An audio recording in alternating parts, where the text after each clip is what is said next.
Good morning and welcome to the show, and thank you for sticking with us at our new time at 6:30 a.m. You've probably heard the commercial on TV and that little jingle, Visiting Angels. Well, I've got a visiting angel right here in the studio today in the way of Brian Mack, who is the owner-director of Visiting Angels here in Panama City. Welcome to the show, Brian. Thanks, Don. Appreciate it. Now, what exactly is Visiting Angels? Well, Visiting Angels is a franchise company that has caregivers and certified nursing assistants to help seniors with their everyday living. You know, the older we get, and the older our population gets, and the better medicine gets, people are just living longer and longer now, aren't they? Definitely. And we have a very mobile society where mom and dad are probably still in the old neighborhood. Right. And all the kids have kind of moved away for jobs or careers or whatever. Do you find that's a common scenario now? Very, very much so. We have a lot of clients who mom and dad live down here, but the kids live back in Ohio and Michigan and so forth, and are looking for somebody to just check in on mom and dad and make sure that they're okay. And you provide that service? We do. So what would, if I were to call Visiting Angels, what type of service would I expect from them? I'd say, hey, listen, mom and dad are old. They're in their 80s. Need somebody to check in on them, maybe take them shopping?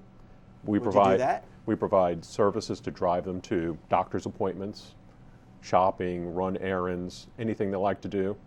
We also provide light housekeeping, so we keep the house nice and tidy, do meal preparation for them. Oh, okay. Medication reminders, because sometimes people get a little forgetful of whether or not they took their morning pills or their afternoon pills, so we keep them on track with that. Now, what about these medical appointments? I know there's a lot of procedures that people have that they can't drive home from. I mean, you guys would do that too, wouldn't you? Yeah, that's another service we offer. That's our medical appointment service.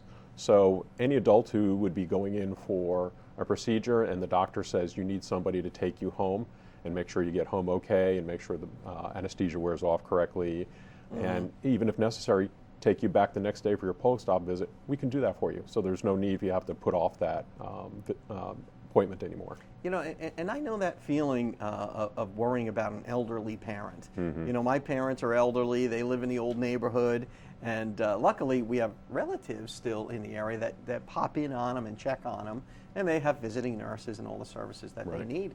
But some people don't have that family support, do they? No. Well, that's how I found out about Visiting Angels is I was living out of town, my mom lived in Florida, and she needed some help after her operation, and I was driving back and forth, and that got to be very impractical. So we found a nurse who would come in and take care of her, and then we could always check up and see how she was doing. So it takes the worry out of it. Definitely. You know, we've got to run off to the local weather here in just a minute, but one thing I do want to address is like the people that you have visiting. I mean, you know, a lot of old people are set in their ways. Maybe they don't want a stranger in the house.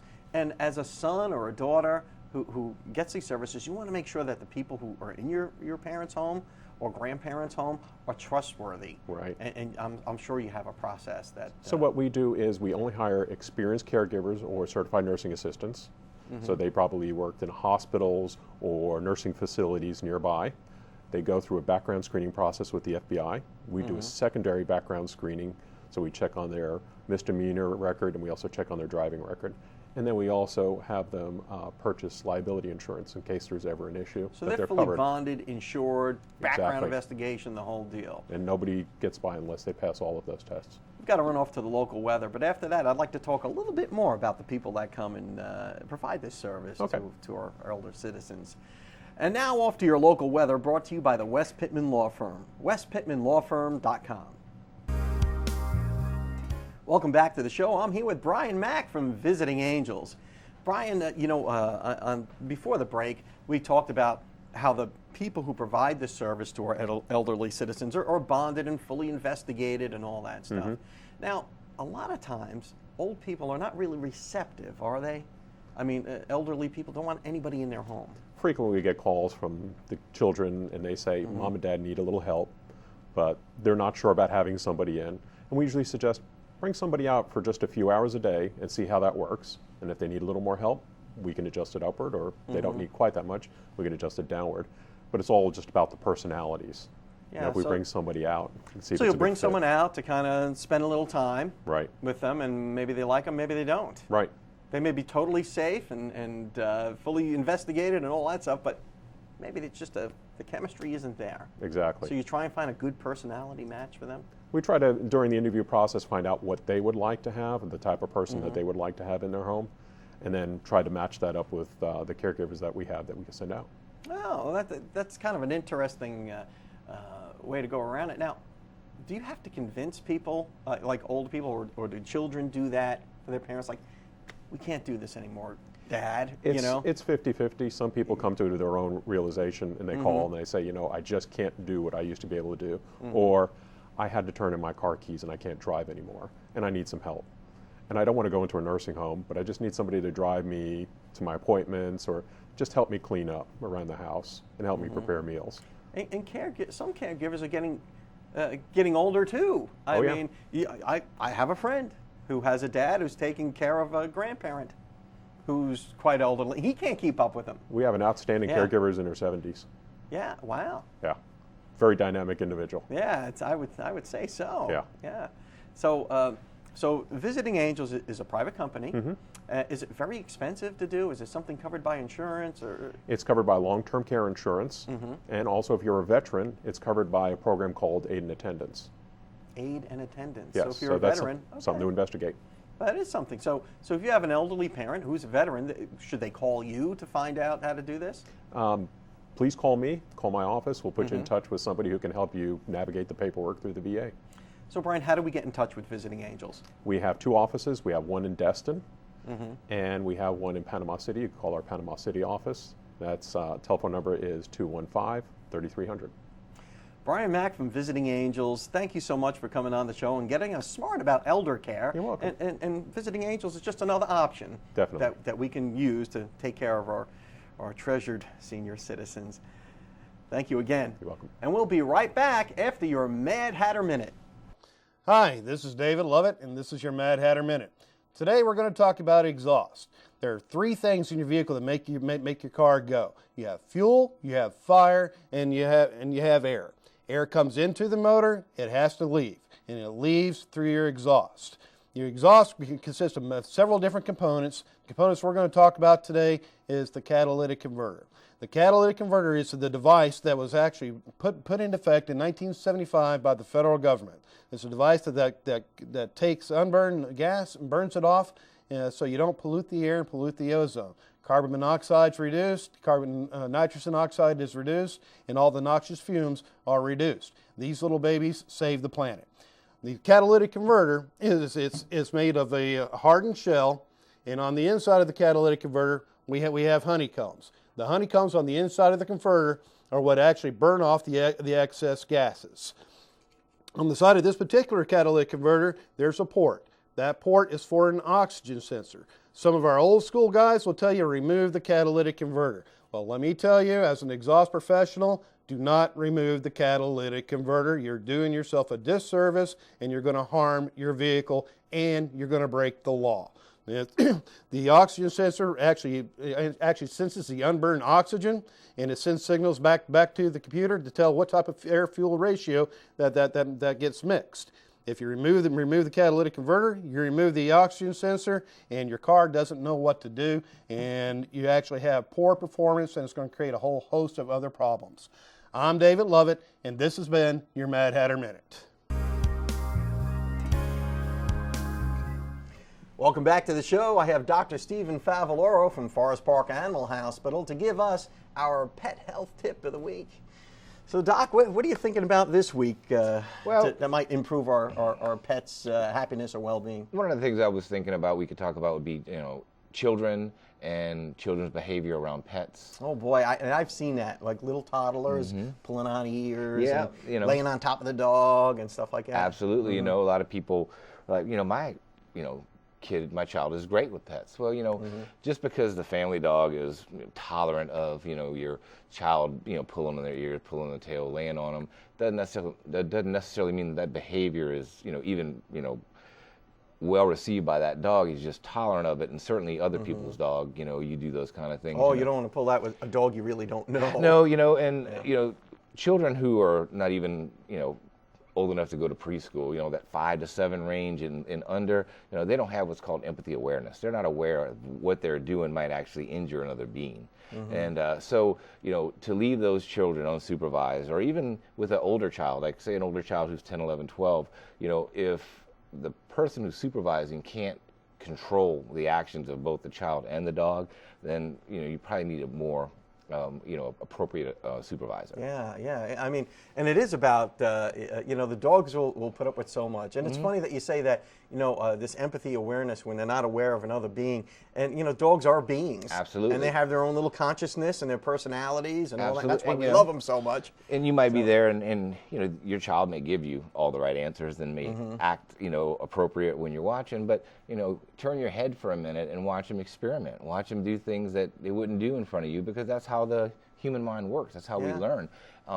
So, things that, people do, that may not be necessarily appreciated by pets, like, obviously, the pulling on the ears, poking in the eyes and the nose. Anecdotally, my niece, when she was a baby, my sister had a German Shepherd. She would pull the dog's tongue right out of his mouth. And the dog would stand still for it, but it probably didn't appreciate it. That's another thing too, is if that behavior, continues and the dog, may not appreciate it and is waiting maybe for somebody to stop it. If eventually it doesn't, then the dog's perception is like, this child may hurt me. And so eventually when they get old enough and their defense maturity comes into play, they may have to, a lot of times they will defend themselves. And when that happens and when action's already taken, all the damage is already done as far as like that dog's perception of children and, maybe that they feel like they're going to. Yeah, that relationship is damaged thereafter. Absolutely. And then for all children, not just that one.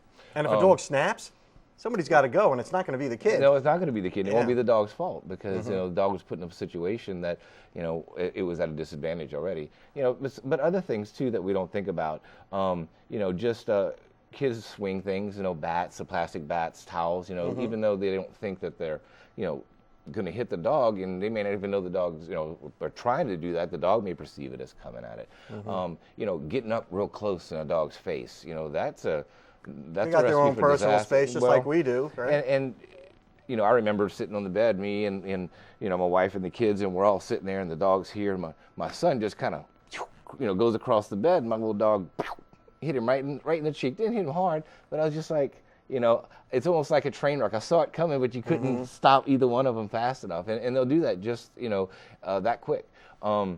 As far as a dog who's like sleeping, or resting, just laying there, or a dog that's on a chair and you run up real close to it, or particularly a dog and it's a mother who's nursing puppies and things like that. Oh yeah. They're when I was a kid, territorial. I got to tell you another little Don Arias story. Right. When I was a little kid, my dog had a litter of puppies.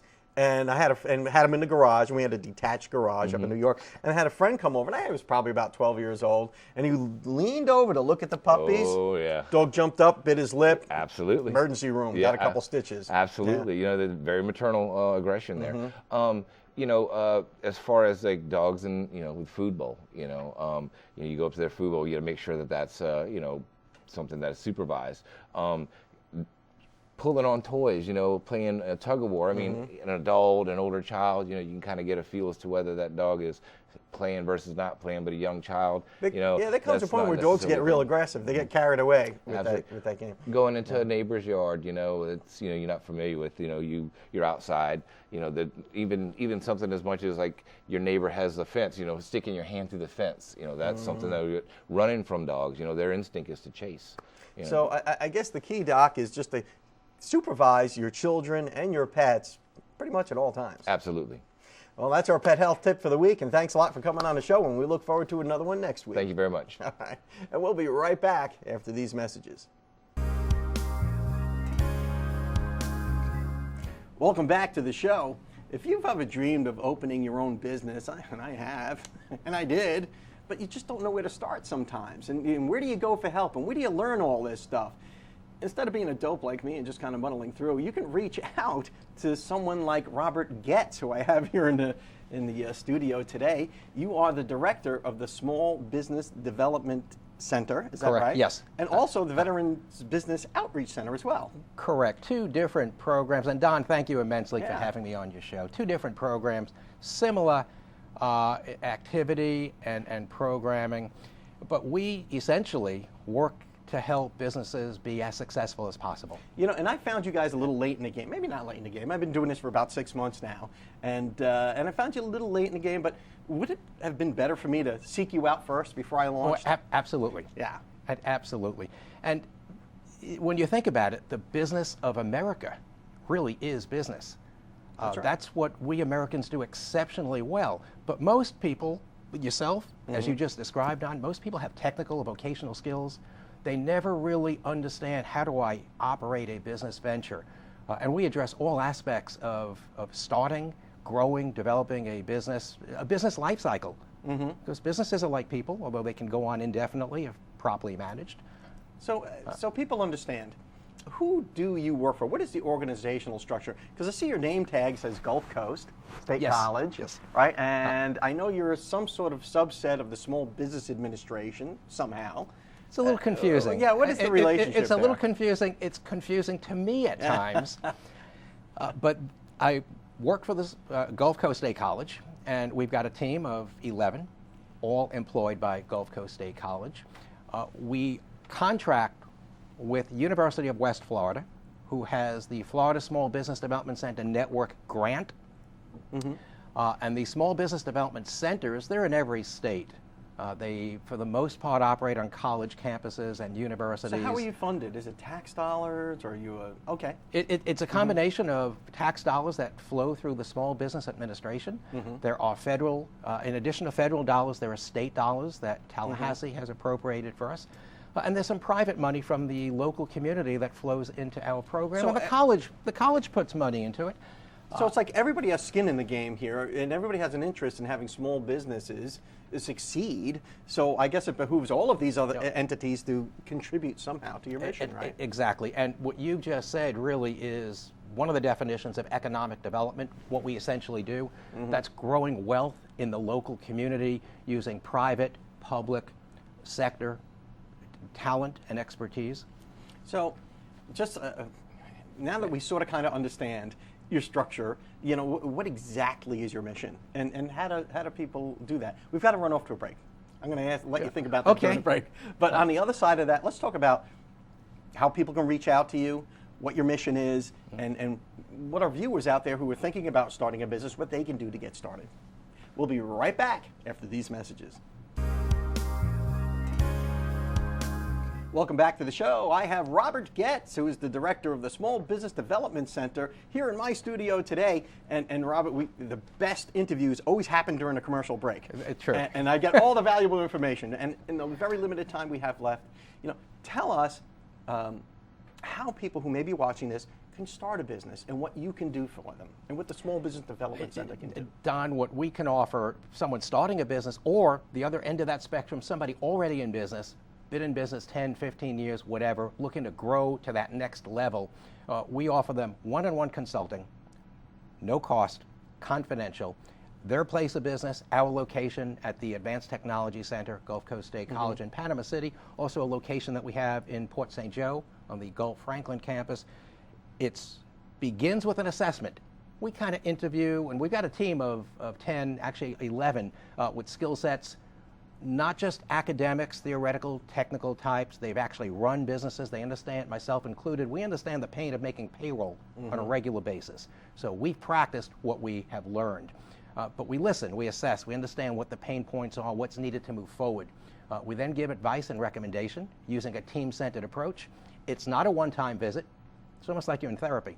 It's not a one-time visit. We kind of identify what the deficiencies might be. Sometimes they're marketing, other times they're financing or banking. We bring in the talent needed, we move it forward. Our mission is to make that business as successful as possible. It creates jobs, it creates economic wealth, it's just good local economic development. And I found you guys through the Veterans Business Outreach Center, you know, just kind of in desperation. I was like, somebody's got to help me out here. I don't know what I'm doing with these books. I'm not know what I'm doing with this accounting and the marketing and all that stuff. And they assessed my business, you know, which is this show, and said, okay, you should be making money if you sell your inventory, and here's how. So, I've kind of built that relationship with them, and now I'm working with you guys, and it's working out really well. And sometimes that's my endorsement right there. And Don, sometimes it's just helpful to have another perspective. It is. Business owners and entrepreneurs oftentimes think they want to do it themselves. They have all the answers. Put a team together. Put a team together. Your team should include a banker, an insurance professional, maybe a real estate professional. Get advice, including us at the Small Business Development Center and the Veterans Business Outreach Center, because that's going to make you more successful than you otherwise could be. It's so difficult in operating a business venture, regardless of stage. Why not use all the tools available? That's right. And does this cost anything if you're nothing, zero. Yeah. Well, Zero. thank goodness for that, because I've been using you guys like crazy. And Don, you can reach us. You can reach us online at northfloridabiz.com. northfloridabiz.com. Correct. If you're thinking of starting a business, or you're a business owner already who may need a little help, call these guys. And thank you so much, sir, for coming on the show. My pleasure, Thanks Don. for Thank you everything immensely. And thank you for everything you do for the business community here in Bay County. It's our pleasure. And beyond. Well, that's got to be the last word. We'll see you next time.